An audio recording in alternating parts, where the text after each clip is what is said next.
At 042, MH370 received a transmission that should not exist.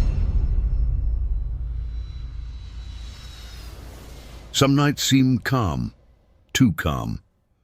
At 042, something entered the cockpit of MH370, not through radios, not through airwaves, through the moment itself. The sound had no source, no frequency, no interference. It was a warning from somewhere time was not supposed to reach. Then the seconds began to disappear. Instruments showed two altitudes, two coordinates, two versions of the same flight. Overlapping. A strained breath emerges, human, familiar. You are repeating. It wasn't another plane, it wasn't another pilot. It was him, from another timeline, fractured, desperate. Do not follow the same path. The point is already fixed. MH370 wasn't losing control. It was losing sequence. At 0121, the world believes the aircraft vanished once, but the data, the echoes, the impossible transmissions, final, slow, devastating, show a truth far darker. You cannot change what has already happened. MH370 didn't fall. It slipped. MH370, the transmission that should not exist, the lost voice of the sky. The night inside MH370's cockpit carried a calm so perfect it felt rehearsed, the kind of quiet that makes veteran pilots uneasy because it lacks the small imperfections that prove the world is still real. At 042, the instruments glowed in steady green rhythms, each pulse repeating the same ancient pattern of trust and reliability. Nothing suggested intrusion, yet something in the air felt compressed, as if the moment were holding itself too still. Zahari shifted, sensing pressure without source, the faint instinct that the night was leaning toward them rather than simply passing by. Then the silence bent, not breaking, not cracking, but folding inward like sound pulled toward an unseen center. A low vibration rose from the metal, subtle at first, then deliberate, traveling directly through bone instead of ear. Zahari froze. Not in fear, but in the eerie recognition of something that felt like a memory from a life he had never lived. The co-pilot looked up at the same instant, confirming they were both inside a moment that no system could explain. Zahari cycled through frequencies with clinical precision. Tower bleed, military spillover, satellite echo. But the hum ignored every switch. It did not behave like interference. It behaved like intention, a presence without origin. The cockpit felt occupied not by a person, but by a moment with weight and direction. The vibration thickened, approaching the shape of breath. Strained, nearly human, completely out of place. Not Morse, not static, not malfunction. It felt like a warning recorded somewhere ahead of time rather than behind it. Then suddenly, the sound withdrew, pulled away as if by force. Silence returned, but it was a different silence, stretched, charged, aware. The instruments continued reading flawlessly, yet the perfection felt performative, as though the plane were imitating normality. One truth refused to bend. That sound had not come from any device, it had come from the moment itself. A disturbance anchored in time rather than equipment. The cockpit lights flickered once, not a blackout, just a blink. Half a heartbeat of darkness, but in that heartbeat, Zahari felt something slip.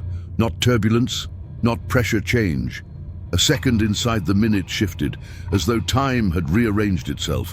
When the lights came back, the hum was gone, leaving behind an invisible scar in the air. The engines purred, the course held steady. Everything appeared normal. Officially, nothing had happened. Unofficially, the first fracture had opened, not in the aircraft, but in the timeline. The second time the sound appeared, it did not rise gently from the fuselage. It struck the cockpit as if they had crossed the shockwave of something invisible. Pressure filled the space in a way no turbulence could explain, the air thickening as though an unseen force had folded itself into the cabin. This time, the hum carried rhythm and direction, the faint cadence of something trying to speak through the very structure of the aircraft. Behind the static, human breath strained for form, as if the voice were fighting against the laws that kept moments separated. Zahari knew instantly this was not a transmission. It was an intrusion. The distortion fought to become language and succeeded in fragments. The cockpit speakers flickered with syllables torn into pieces, sliced mid-word. Do not follow the same... It wasn't one message breaking apart. It was multiple versions of a message collapsing into the same second. One sounded distant and worn, another urgent and alive, a third was quiet but unmistakably familiar, a voice too close to deny. Zahari felt his stomach tighten. He recognized the breathing, the cadence, the weight carried between syllables. It was his own voice, older, exhausted, speaking from an experience he had not yet lived but was already paying the cost for. The co-pilot reached instinctively to lower the volume, but the transmission rose on its own, ignoring equipment like it was bypassing the electronics completely. The latency was wrong, stretching in some moments, compressing in others, like time inside the message was behaving independently of the world around them. The cockpit lights dimmed for a heartbeat, then steadied again, as if the aircraft were bracing against something its systems could not properly measure.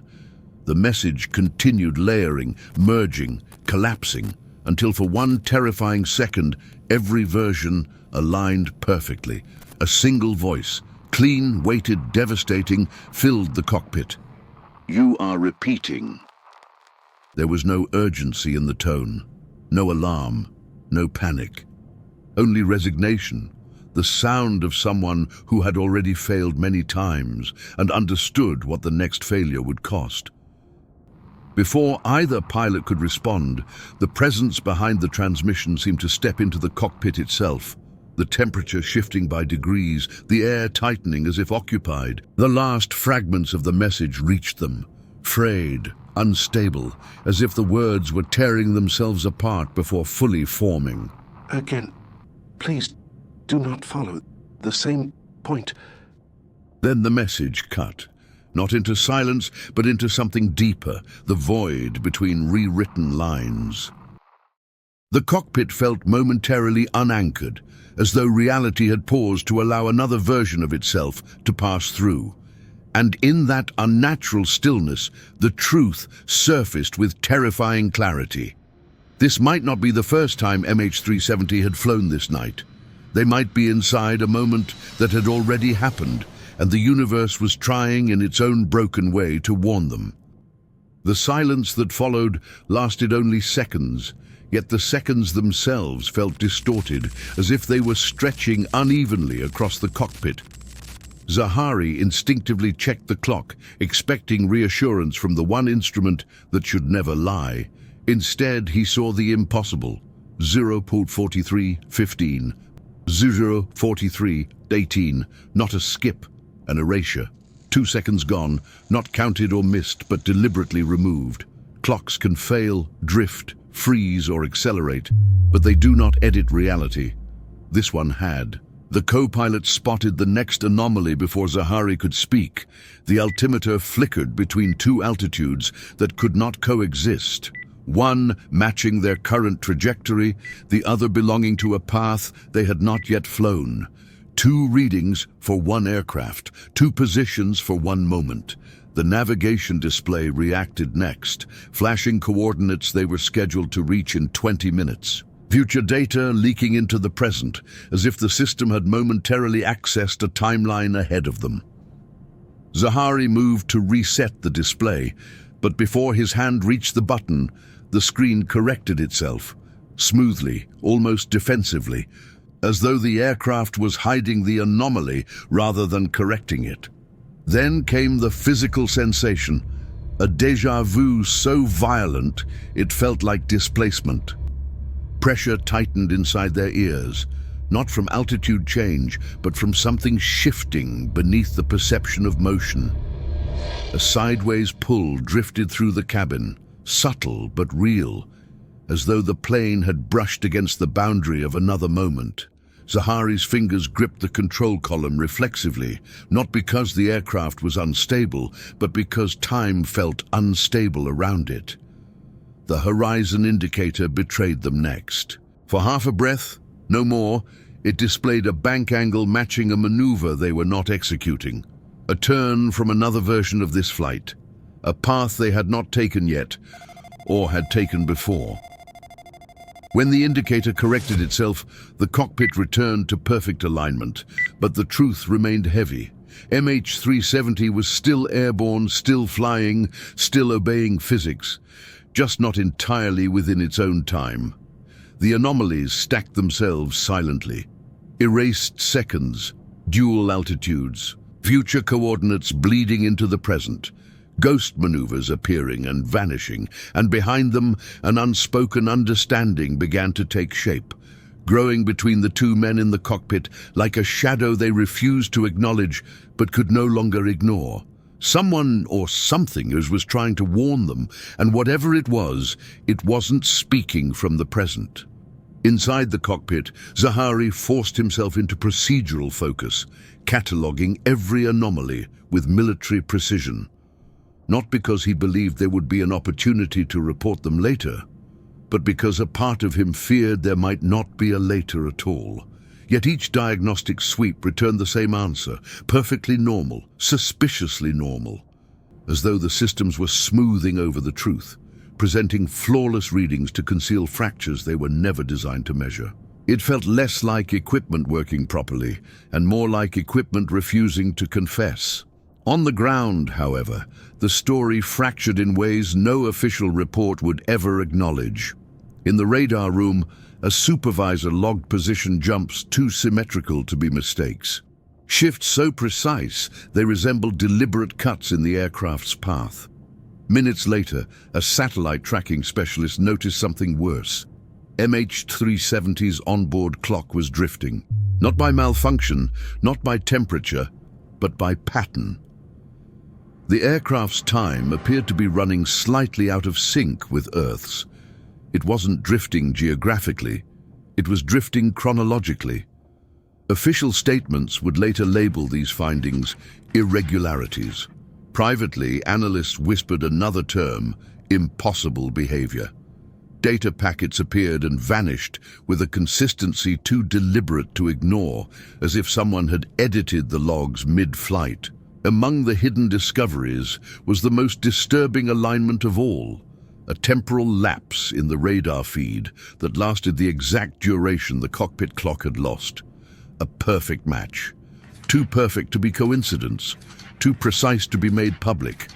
The implication was unthinkable. Something had removed time from the aircraft, and the world had lost the same amount while watching it. Then came the delayed satellite pings. Microseconds late at first, then milliseconds. Small enough to deny, but increasing in a rhythm that suggested the aircraft was phasing between temporal positions. Engineers debated mechanical failure. Physicists questioned telemetry. But behind unmarked doors, in meetings without minutes or records, a forbidden theory emerged, one that violated every rule of aviation and physics but explained every anomaly at once. What if MH370 had slipped briefly out of the timeline? Not a crash, not a hijacking, a temporal disconnection. And while the world searched the oceans, Zahari was flying inside it. When the next transmission arrived, it didn't enter the cockpit through radios or speakers. It felt as though it had already been waiting inside the air itself. The temperature shifted by subtle degrees, the density of the moment tightening like a held breath.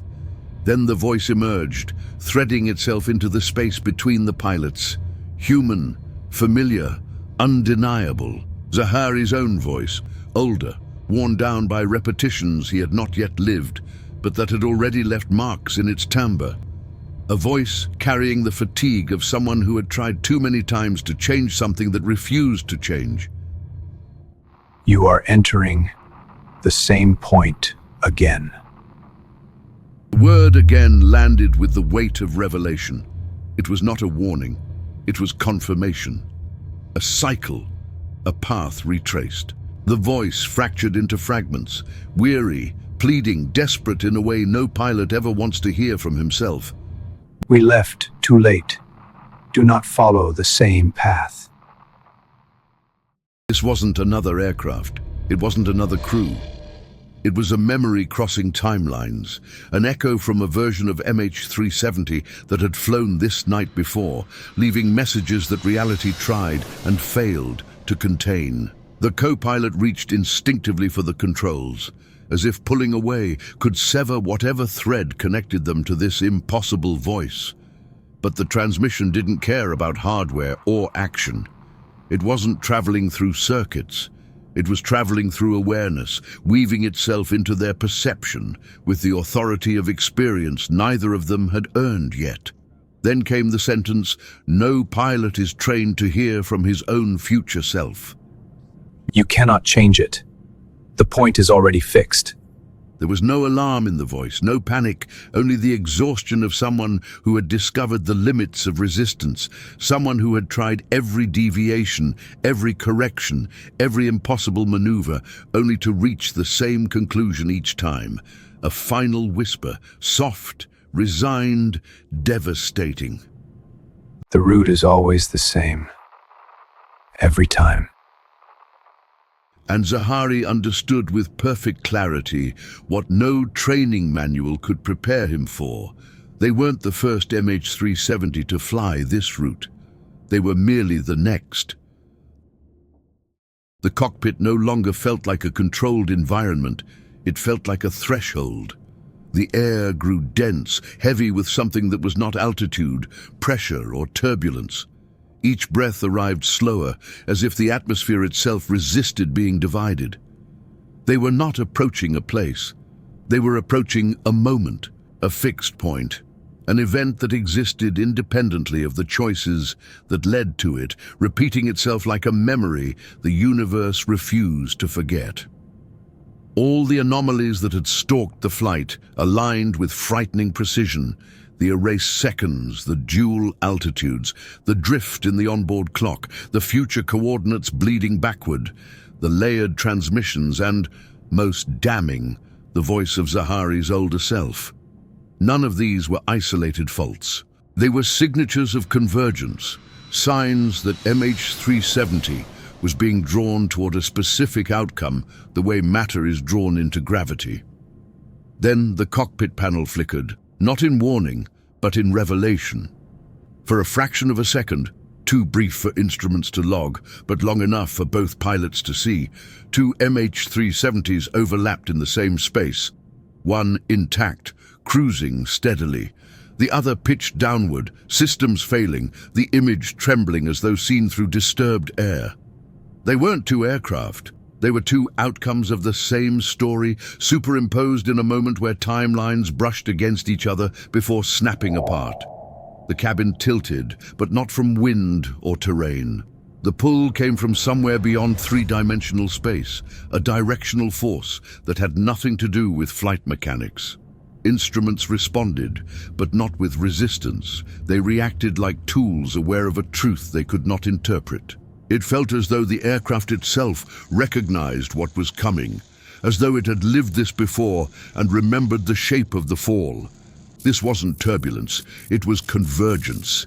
Every version of MH370, every attempt, every deviation across every iteration of this night was being drawn back toward the same immovable point, the moment the timeline refused to release. A fixed point is not an event in time. It is time refusing to accept any other event, and MH370 was being pulled into it. The final approach was not marked by alarms or warnings. It was marked by a silence so deliberate it felt aware of them, watching them, waiting for something it had already witnessed countless times. No instrument malfunctioned, no system failed. Instead, the cockpit behaved with unnerving precision, as if the aircraft were guiding itself toward an ending it had memorized across repetitions.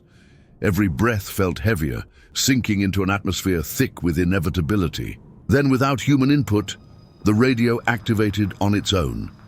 A calm, resigned voice filled the cockpit, Zahari's voice, but older, carrying the cadence of a man who had already experienced the consequences of this moment. You have already lived this. The co-pilot grabbed the controls, trying desperately to break free, to force the aircraft toward any direction that might fracture the pattern. But the response came instantly, slicing through the cockpit like a truth too old to debate. Do not try to correct it. The route is already sealed. The plane shook, not from turbulence, but from forces outside the fabric of space.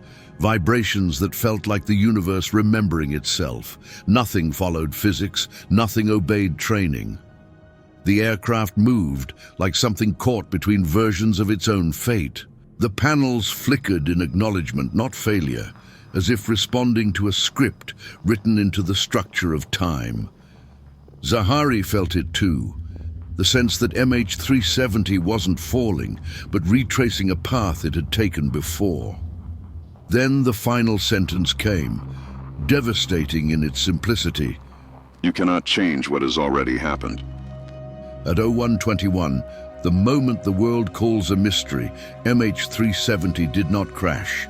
It slipped, not into the ocean, but out of sequence. The world believes MH370 disappeared once. Time knows it disappears endlessly. In the days that followed, the world searched the oceans with a desperation that bordered on ritual. Ships carved precise grids across shifting currents. Satellites swept the dark in widening circles. Coast guards, militaries, and analysts sifted every fragment of possibility, but they searched for something that had never been in the water. MH370's traces were not drifting on waves. They were drifting in time. The first clues were subtle. Signals that arrived late, micro-delays too small to justify concern. But soon, the delays grew, stacking into patterns that defied geography. The transmissions behaved as though they were traveling from moments that did not fully align with the present. Inside rooms without windows, analysts compared anomalies in silence. The erased seconds, the drifting cockpit clock, the overlapping coordinates, the temporary duplication of altitudes. Every piece pointed to the same unspoken conclusion. MH370 had not vanished in space. It had slipped between moments. A disappearance not caused by mechanical failure or human interference, but by chronology itself. A fracture in the linear path the world blindly assumes is unbreakable. The most disturbing hypothesis emerged quietly, whispered rather than documented. MH370 does not disappear once, it disappears endlessly. Each repetition sending faint echoes backward, each version leaving warnings the next cannot fully decipher. A loop sealed by a fixed point no deviation can escape. A tragedy trapped not by physics, but by the architecture of time. Some scientists believe that objects caught in temporal folds eventually return, unchanged, untouched, as though preserved outside the erosion of reality.